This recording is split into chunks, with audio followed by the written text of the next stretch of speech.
असतो मा सद्गमय तमसो मा ज्योतिर्गमय मृत्योर्मा अमृतं गमय। ओम शांति शांति शांति। भारत की ऋषि संस्कृति में ऋग्वेद से चला आया योग का विचार, जिससे हमारे ऋषि मुनियों ने दिया हमारी समस्त समस्याओं का प्रकृति से हमें समाधान।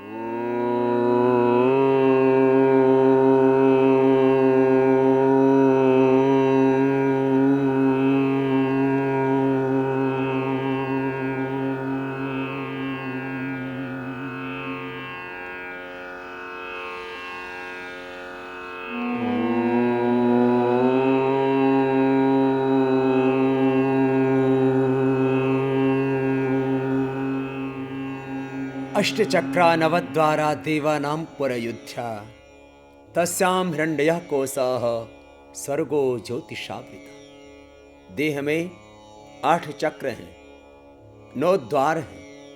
देवताओं की नगरी अयोध्या है ये देह। देह देवालय है, शिवालय है, और इसमें ब्रह्मांड की सारी शक्तियां सन्निहित हैं। सुख भीतर है, शांति भीतर है, आनंद भीतर है, सब समाधान भी भीतर है। रोग भीतर से पैदा होते हैं और प्रकृति ने भीतर ही उन समस्त विकृतियों का समाधान दिया है। अज्ञान से हम भूल गए थे कि समाधान हमारे भीतर है। हमने बाहर से समाधान लेने की कोशिश की, लेकिन ज्यों-ज्यों दवा की मर्ज बढ़ता ही गया। तो आओ लौट चलो अपनी उस सनातन पुरातन वैदिक ऋषि संस्कृति की ओर और पाओ जीवन की समस्त समस्याओं का समाधान योग से। योग पर हमने किए प्रयोग और उन प्रयोगों से हम इस परिणाम तक पहुंचे कि वो प्रमाण है सब रोगों से मुक्त होने का। योग योग प्रयोग परिणाम, और वो परिणाम आज बन गया है प्रमाण। मैंने 1-2 को नहीं, आज 1.5 करोड़ से ज्यादा लोगों को योग सिखाया और मैंने ये पाया कि 7 प्राणायाम के करने से हमारी समस्त विकृतियां दूर हो जाती हैं। हम अपने स्वयं की प्रकृति से जुड़ जाते हैं, अपनी चेतना से, अपने आत्मा से जुड़ जाते हैं। व्याधियां तो हमारी मिट ही जाती हैं, हम समाधि के शिखर को पाते हैं। प्राणायाम के करने से हमारे भीतर वो सारे हार्मोन्स, वो सारे केमिकल, वो सारे सॉल्ट जो हम मेडिकेशन के रूप में ले रहे थे बाहर से, वो बाहर से लेने की रिक्वायरमेंट धीरे धीरे कम हो जाती है। और सच कहता हूं आपसे, कुछ दवाइयां तो तुरंत बंद हो जाती हैं, जैसे कोलेस्ट्रॉल आदि की और ब्लड प्रेशर आदि की धीरे धीरे, शुगर आदि की धीरे धीरे दवाइयां कम होती जाती हैं। अस्थमा की दवाएं धीरे धीरे कम होंगी और बाद में बंद हो जाती हैं। अर्थराइटिस की दवाइयां लेने की आवश्यकता नहीं रह जाती है। सब प्रकृति ने भीतर समाधान दिया है। तो हम किसी लक्षण विशेष का इलाज नहीं कर रहे हैं, हम सिम्टोमेटिक ट्रीटमेंट नहीं कर रहे हैं, हम सिस्टम को ठीक कर रहे हैं। तो रिप्रोडक्टिव सिस्टम से लेकर के एंडोक्राइन सिस्टम तक, reproductive, excretory, digestive, skeletal, circulatory, respiratory, nervous और एंडोक्राइन सिस्टम, हम इसको यदि योग की भाषा में बोलें तब मूलाधार, स्वादिष्ठान, मणिपुर, हृदय, अनाहत, विशुद्धि, आज्ञा और सहस्रार चक्र को स्वस्थ बना देते हैं, प्राणायाम करा देते हैं। तो प्राणायाम यह मात्र एक फूंक मारने वाली प्रक्रिया नहीं है। बहुत से लोग बोलते हैं, बोले बाबा क्या फूंक मारने से बीमारियां मिट जाती हैं? पहली बात तो यह है कि जिसकी फूंक निकल जाती है उसको फिर फूंकना ही पड़ता है। इसलिए फूंक में बड़ी ताकत है, श्वासों में ही जीवन है। और इन प्राणायामों का साइंटिफिक इफेक्ट होता है हमारी बॉडी पर।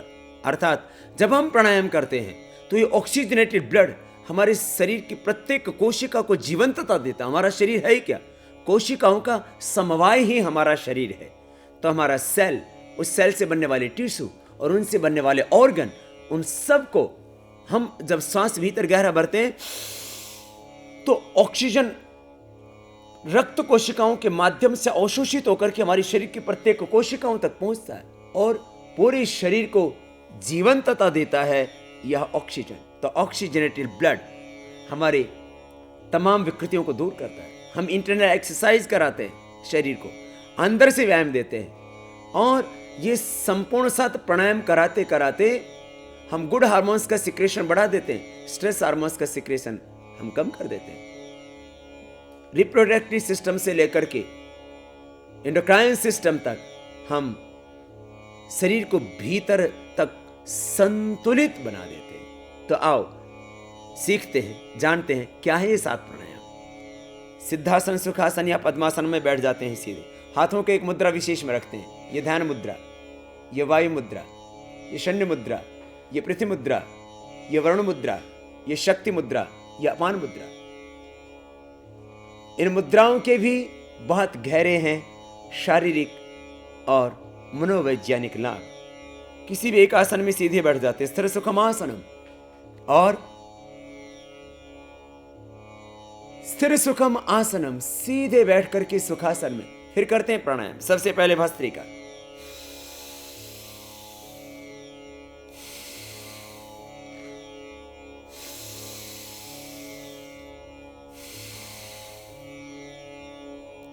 फिर कपालभाति,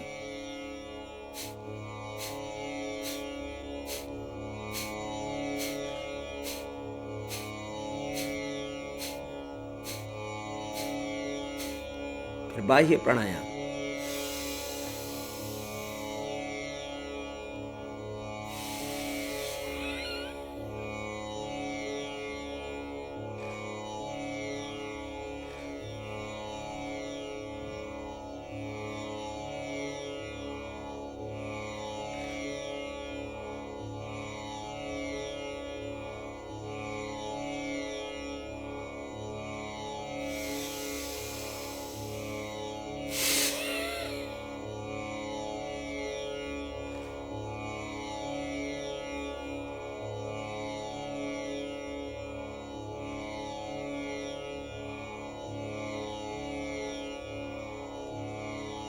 फिर अग्निसार,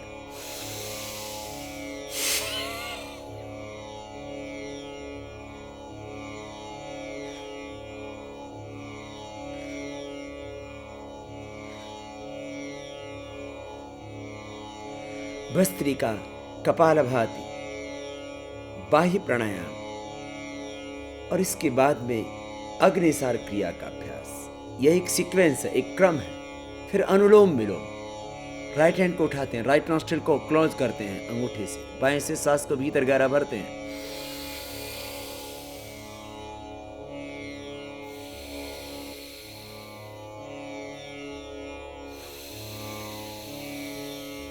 फिर दाएं से पूरा अंदर भरा और फिर दाएं नाक को बंद करके बाएं से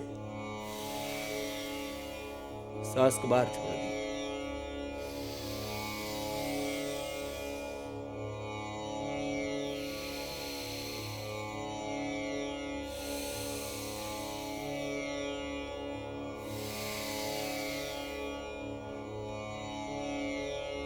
अनुलोम विलोम के बाद भ्रामरी। पहले उंगली माथे पर रखते हैं, शेष 3 उंगली आंखों पर, मिडल फिंगर से हल्का सा प्रेशर आंखों नाक के मूल में। अजय चक्र में एक आभा, एक ओज, एक तेज, एक प्रकाश पुंज सतह उत्पन्न होता है। कान अंगूठों से बंद कर लेते हैं, मुख भी बंद होता है। ओंकार का नाद नासिका से होता है। श्वास भीतर गहरा भरने के बाद करते हैं भ्रामरी प्राणायाम।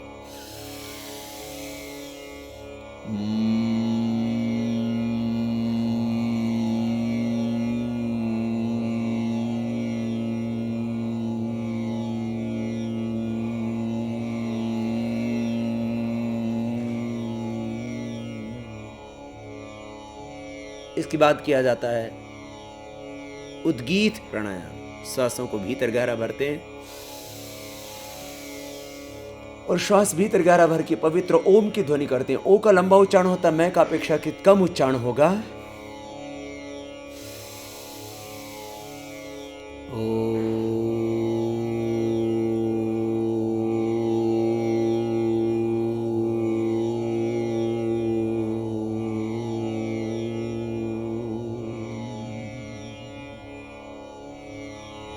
फिर श्वासों के साथ थोड़ी देर प्रणव का ध्यान, शांत होकर के, साक्षी बन करके, दृष्टा बन करके प्राणों के मंद मंद संस्पर्श को भीतर गहरा अनुभव करना और हर श्वास के साथ प्रभु के प्रति कृतज्ञता का भाव। प्रभु तूने दिया श्वास, तूने दी जिंदगी, तेरी करूं बंदगी। प्रभु हे नाथ हे नारायण, मैं तुझी भूलूं नहीं। तू मेरा, मैं तेरा हूं। तू मुझ में, मैं तुझ में। जो भी मैं देख रहा हूं प्रभु, सब तेरा ही स्वरूप है। जो भी मैं कर रहा हूं प्रभु, तेरी पूजा रूप है। ये जड़ चेतन तेरा ही स्वरूप। सब संबंधों में ब्रह्म संबंध को देख पाऊं प्रभु, ऐसा विवेक दो, ऐसी भक्ति दो।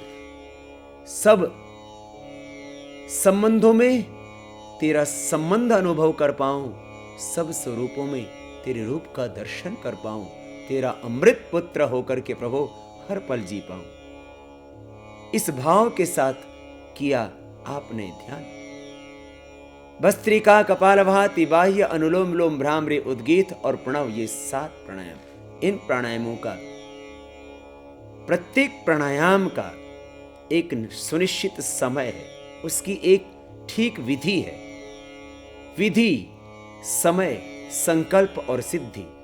प्रत्येक प्राणायाम के समय उसकी विधि क्या हो, एक बार का कितना समय है, कुल टाइमिंग कितना, क्या करें संकल्प और फिर क्या होंगे इनसे लाभ, करेंगे। इन सब के बारे में हम चर्चा योग विज्ञान की अगली कड़ी में और देंगे आपको ये ऋषियों का ज्ञान, योग विज्ञान। सर्वे भवन्तु सुखिनः, सर्वे सन्तु निरामयाः, सर्वे भद्राणि पश्यन्तु, मा कश्चित् दुःखभाग् भवेत्। ॐ शान्ति शान्ति। आज हम आपसे बात करने जा रहे हैं, ये मेरे हाथ में है, जिसको हम बोलते हैं एरंड। एरंड लगभग ऐसा पौधा है जो पूरे देश में पाया जाता है और इसको प्रायः पेट साफ करने के लिए, कैस्ट्रोल जो बाज़ार में मिलता है हम सब जानते हैं, एलोपैथिक हॉस्पिटल में भी इस कैस्ट्रोल का प्रयोग किया जाता है और इसका कैस्ट्रोल का दूसरे रूपों में भी एलोपैथिक दवाइयों में भी प्रयोग किया जाता है। मूलतः एरंड का जो तेल होता है, इसके जो बीज हैं, इसके बीज में से जो तेल निकाला जाता है उसको कैस्ट्रोल बोलते हैं, एरंड तेल बोलते हैं। तो जो एरंड का जो पौधा है, ये पौधा ये इतना लाभकारी है, विशेष करके जैसे कि कब्ज के लिए, कब्ज में इसके जो तेल है, इसका तेल का यदि मान लीजिए 2-3 चम्मच यदि उसका प्रयोग करते हैं तो पेट पूरा साफ़ हो जाता है। उसको आप पानी में डाल करके भी ले सकते हैं और आप इसको दूध में डाल करके भी ले सकते हैं, क्योंकि लेने में थोड़ी सी कठिनाई होती है, तो थोड़ा शहद मिला करके या पानी में डाल करके या दूध मिला करके आप इसका सेवन करें। 1 चम्मच से लेकर के 2-3 चम्मच तक। जो छोटे बच्चे हैं जिनको बहुत ही ज़्यादा कब्ज रहता हो, उन बच्चों को भी आप इस तेल का सेवन करा सकते हैं। ये बहुत ही लाभकारी है।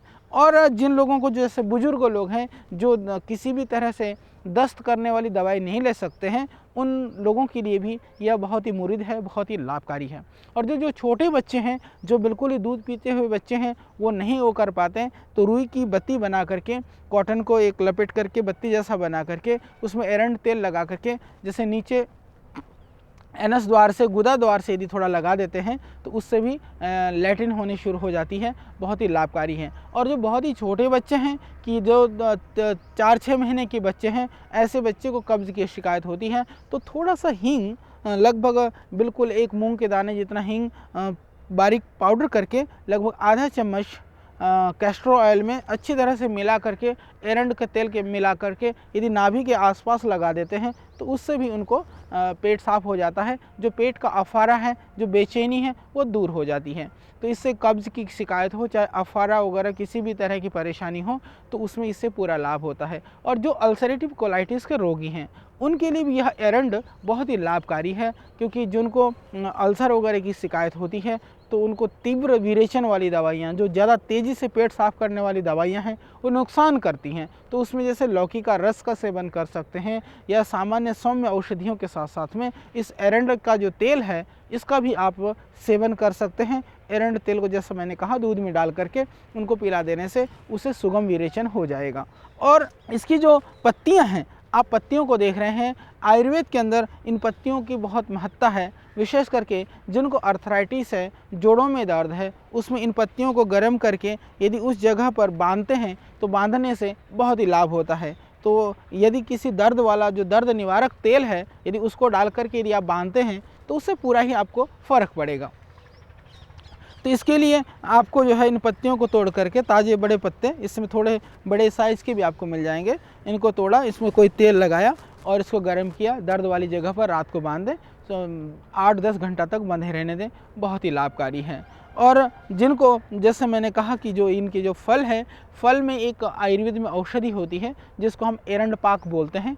एरंड पाक का सेवन वह हमारी फार्मेसी भी बनाती है, आयुर्वेद की विभिन्न फार्मेसियाँ उसको बनाती हैं। एरंड पाक वह अर्थराइटिस में, जोड़ों के दर्द के लिए और साथ साथ में कब्ज़ के लिए भी, दोनों में ही काम करता है। एरंड पाक बहुत ही उत्तम औषधि है दर्द वगैरह के लिए। जो इसकी जो जड़ होती है, जड़ भी बहुत ही लाभकारी है। एरंड की जो जड़ होती है वह जिनको पीरियड्स की प्रॉब्लम है, हमारी माताओं बहनों को यदि पीरियड संबंधी कोई भी प्रॉब्लम है, उस समय दर्द होता है, तो उस स्थिति में इस एरंड के जड़ को उबाल करके उसको जैसे 10 ग्राम जड़ को 400 ग्राम पानी में डाल करके उबाल लें, और जब बच जाए लगभग 100 ग्राम छान करके यदि सुबह शाम पीती हैं एरंड जड़ को, तो निश्चित रूप से जो मासिक धर्म संबंधी जो समस्याएं हैं वो दूर होती हैं। तो प्रसूत रोग के लिए, जैसे डिलीवरी के बाद में जब बच्चा हो जाता है उसके बाद में बहुत ही भयानक स्थिति आती है कि वो कभी कभी उनको अर्थराइटिस जैसा या बॉडी पेन या पूरे शरीर में स्वेलिंग होती है। उस स्थिति में भी इस एरंड मूल का काढ़ा बना करके यदि पिला देते हैं तो उसमें भी लाभ हो जाएगा। एरंड मूल के काढ़ा में थोड़ी सी मात्रा में थोड़ा सौंठ मिला सकते हैं। सौंठ मिला करके यदि एरंड के काढ़ा को पिला देते हैं तो उससे पूरा लाभ होगा। तो यह जो एरंड है यह बहुत ही लाभकारी है कि पूरे देश में यह पहाड़ों में भी होता है, तो रेगिस्तान में भी होता है, राजस्थान में भी होता है, तो साउथ के समुद्र के क्षेत्र के जो किनारे के एरिया हैं वहाँ भी होता है। तो इसके हम औषधि के रूप में प्रयोग करके देश की बहुत सारी जो समस्याएं हैं, बहुत सारी बीमारियां हैं, उसको दूर कर सकते हैं। तो जिससे कि हमारा देश बनेगा रोग मुक्त, निरोग और स्वस्थ। इसी का ही प्रयत्न है इस योग विज्ञान कार्यक्रम के अंतर्गत यह आयुर्वेद अमृत। आप देखते रहिए और भी ढेर सारी जानकारियाँ हम आपको देंगे। योगेन चित्तस्य पदेन वाचा मलं शरीरस्य च वैद्यकेन योपाकरोत्तं प्रवरं मुनीनां पतञ्जलिं प्राञ्जलिरानतोऽस्मि। ॐ शान्ति शान्ति। आपने देखा कि किस तरह से हमने अत्याधुनिक तकनीक से जड़ी बूटियों का घनसत्व करके उसका सत्व निकालते हैं। सत्व निकलने के बाद में फिर अगली प्रक्रिया होती है कि वो जो निकली हुई जड़ी बूटियों का जो घनसत्व है उसको हम किस तरह से सुखाएं। यदि हम धूप में रखते हैं तो कई महीने लग जाएंगे, वो सूख नहीं पाएगा। और धूप में रखने पर धूल या दूसरे जो विजातीय तत्व हैं वह भी उसमें आ सकते हैं, चिपक सकते हैं। और यदि वो अग्नि के सहारे से सुखाने का प्रयत्न करते हैं तो वो उसकी जो गुणवत्ता है वह ख़त्म हो जाएगी। उसके लिए हमने अत्याधुनिक यह ड्रायर की हालांकि 2 विधाएं आयुर्वेद में प्रचलन में ज़्यादा रहती हैं। एक तो स्प्रे करके ड्राई करते हैं, दूसरा हम इस ट्रे में डाल करके ट्रे के द्वारा फिर उसको सुखाते हैं। तो यह जो ड्रायर है मेरे सामने, यह स्प्रे ड्रायर है। देश के जो विशालतम ड्रायर होते हैं उनमें से इसकी गणना हो सकती है। आयुर्वेदिक सिस्टम में बहुत कम स्थानों पर इस तरह का ड्रायर आपको देखने को मिलेगा। तो इस ड्रायर की जो विशेषता है, लगभग हम 1 घंटे के अंदर 100 किलो से ज़्यादा द्रव्य को हम ड्राई करते हैं। आपने देखा है इसके बराबर में दोनों साइड में जो एक्सट्रैक्टर हैं, हमारी मशीनें हैं, दोनों साइड से पाइप है जो वहाँ से घनसत्व निकलने के बाद सीधा सीधा वह निकला हुआ घनसत्व इस मशीन में आता है और मशीन में से फिर हम उसको यह भी स्टीम के द्वारा हीट करते हैं, इसको गर्म करते हैं। तो स्टीम के द्वारा गर्म हो करके और स्प्रे ड्रायर के द्वारा वह नीचे सीधा का सीधा फिर पाउडर के रूप में वो जड़ी बूटियाँ हमें मिलती हैं। तो इससे जो आयुर्वेद की औषधि की गुणवत्ता है वह भी बनी रहती है और इससे अधिक मात्रा में भी हमें जड़ी बूटियाँ मिलती हैं। क्योंकि कई लोग कहते हैं कि आयुर्वेद को आधुनिक मशीन से बनाने से कहीं गुणवत्ता में कमी ना पड़े। इसके लिए मैं निवेदन करना चाहता हूं कि आयुर्वेद के जो ऋषियों ने भी जब आयुर्वेद का उपदेश दिया या आयुर्वेद के औषधि निर्माण के संदर्भ में जब उन्होंने बताया, उसके बाद में कहा कि जो हमने बताया है वही अंतिम नहीं है, वही है संपूर्ण नहीं है और समय, देश, काल और परिस्थिति के हिसाब से आप औषधि की गुणवत्ता और औषधि की जो बनाने की प्रक्रिया है उसको आप शोधन कर सकते हैं, उसके ऊपर अनुसंधान कर सकते हैं। तो आज समय की मांग है, इसके आधार पर हमने औषधि की मात्रा के हिसाब से ज़्यादा दवाई बनाने पर भी जो उसकी गुणवत्ता है और कैसे बढ़ सकती है, इसके लिए हमारा यह प्रयत्न है, हमारा यह पुरुषार्थ है। उसके लिए यह मैंने आपको बताया कि स्प्रे ड्रायर किस तरह से दवाइयों को यह मशीन सुखाती है, सुखा करके जो गीली औषधि है, जो निकला हुआ जो घनसत्व है, जो एक्सट्रैक्ट है, किस तरह से पाउडर के फॉर्म में हमें उपलब्ध होता है, प्राप्त होता है। तो यह आपने जाना। इसके बाद में इस पाउडर को हम विविध वटी के रूप में या कैप्सूल के रूप में या बहुत सारे औषधियों में मिला करके पाउडर के रूप में फिर लाते हैं विभिन्न रोगों में प्रयोग में। जैसे हम लोग मधुनाशिनी है हमारी मधुमेह के लिए, मुक्तावटी है आपके हाइपरटेंशन के लिए, हाई बीपी के लिए, इसी तरह से हृदयामृत है हृदय रोगों के लिए, फिर कायाकल्पवटी है आपकी स्किन प्रॉब्लम के लिए। ये सारी औषधियाँ, सारी हमारी जो ये पेटेंट योग हैं, बहुत बृहद अनुसंधान के बाद इन सब प्रक्रियाओं से और घनसत्व निकाल करके स्प्रे ड्रायर से ड्राई करके फिर पाउडर बना करके फिर हम बनाते हैं गोलियां। तो यह अनुसंधान का जो कार्यक्रम है आप देखते रहिए, जिससे आपको मिलेंगे और जानकारियां। तो इसके लिए आप नियमित रूप से, निश्चित रूप से यह अनुसंधान योग विज्ञान कार्यक्रम के अंतर्गत चलने वाला यह कार्यक्रम आप देखते रहिए। प्रतिदिन हम आपको नई नई जानकारियों से अवगत कराते रहेंगे। ओम भूर्भुवस्वः तत्सवितुर्वरेण्यं भर्गो देवस्य धीमहि धियो यो न प्रचोदयात्। ओम शांति शांति। आरोग्य मानव मात्र का मौलिक अधिकार है। Health is fundamental right of all human being. स्वावलंबी बनकर की जियो, आत्मनिर्भर बनकर की जियो। अब बैसाखियों के सहारा चलने छोड़ो, प्रकृति से नाता जोड़ो। भगवान ने सारी विकृतियों का समाधान तुम्हारे भीतर दिया है। तुम सोचते हो कि दवाइयां हमें स्वस्थ बना देंगी, डॉक्टर हमें स्वस्थ बना देंगे। बीमार तुम हुए ना, गलत खान पान से, अनियमित दिनचर्या से, असंतुलन जो भी तुम्हारे भीतर आया तुम्हारी गलतियों के कारण से आया। आओ फिर से अपनी दिनचर्या को सही बनाओ, थोड़ा सा श्रम करो, थोड़ा सा प्राणायाम करो, थोड़ा सा व्यायाम करो, आहार पर नियंत्रण करो और योगाभ्यास के द्वारा अपने भीतर अपार बल शक्ति का अर्जन करो। भगवान का सबसे बड़ा उपहार है ये इंसान का जीवन। सबसे विकसित प्राणी है धरती का इंसान। आओ अब तो अपने भीतर देवत्व को जगाओ।